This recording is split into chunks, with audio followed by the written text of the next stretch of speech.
Manni maree bakka bu'oota uummataa walgahii idilee 34ffaa taa'een labsiiwwan garaagaraa raggaaseera. Walgahii kanaanis labsii gumrukaa irra deebiidhaan qorachuudhaan mirkaneessuu fi labsii koreen dhaabbii dhimmoota pilaanii baajataa fi faayinaansii dhiyeessuun miseensota mana marichaatiin qoratamu raggeera.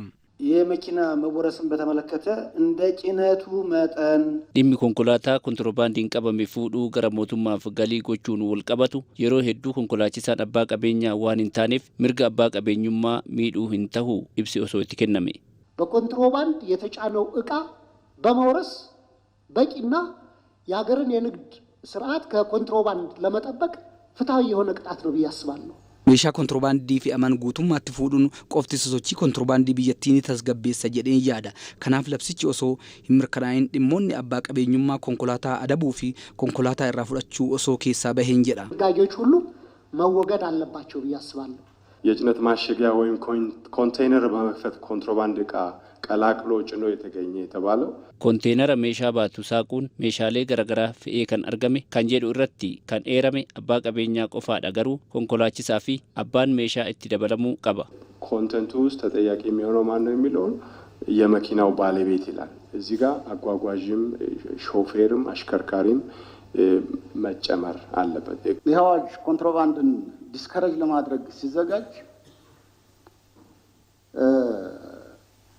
ኮንትሮባንድ የሚያጓጉዙ አካላት ስራውን የሚሰሩት ኢንቴንሽናሊ ወይም ሆን ብለው አቅደው ነው የሚሰሩት። ላፕሲን ኩን ኮንትሮባንዲ ሂርሱፍ ካን ካየፈቴ ፊ ኮንኮላቶኒ ኮንትሮባንዲ ገጅብሲሰን ኢትያዱን ሆጂ ድሌ ሳኒ ጎዳተኒ ዋን ሆጀተኒፍ ከነን ቷቸው ፊዳ አቦቲን ቀበኛስ ቴ ኮንኮላቶኒ ሆጂቸ ሆጀተን ኢትያዳኒ ጎማ አዳ ፈየደሙን ኮንትሮባንዲ ሆጀቱ ካን ሁበኖ ቀበንስ ጅሩ ሆጀቶኒ ጉምሩካ ሄዱን ቃማ ሚዳማኒሩ ሄዱን አሞ ዱአኒሩ ከናፍ ለብስቺ ቃሞሌ ከነ ሴረቲ ዴቢሱፍ ካን ቆፓይዳ ጉዳትም አድርሰዋል።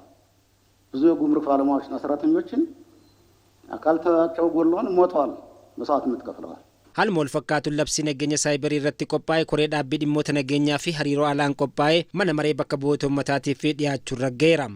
የረቂቅ አዋጁ ተፈጻሚ የሚሆንባቸውን ተቋማት 11 ተቋማትን ብቻ ለይቷል ነው ያስቀመጠው አዋጁ።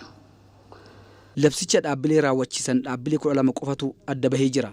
Ani garuu dhaabbilee murteessoo ta'anii fi odeeffannoo hawaasa biyyattii bal'inaan qabatan kan akka eenyummeessa biyyaalessaa odeeffannoo danuu qabatanii waan jiraniif maaf hafanii jechuun barbaada. ክፍተት የሚፈጥር መስሎ ስለሚሰማኝ ለምንድን ነው የተዘለሉት እና እነዚህ ተቋማት ቢካተቱ ለማለት ነው። ጥቃት ቢደርስባቸው የሀገር ኢኮኖሚ ላይ yoo haliilla irratti raawwatame nageenya biyyattii hedduu murteessaadha. Birmadummaa biyyaa ni miidha kan jenne dhaabbilee fi dameewwan ijoon labsicha keessatti hammatamaniiru. Garuu fuulduratti haaluma barbaachisummaa isaan dhaabbileen biroon itti dabalamuu danda'u.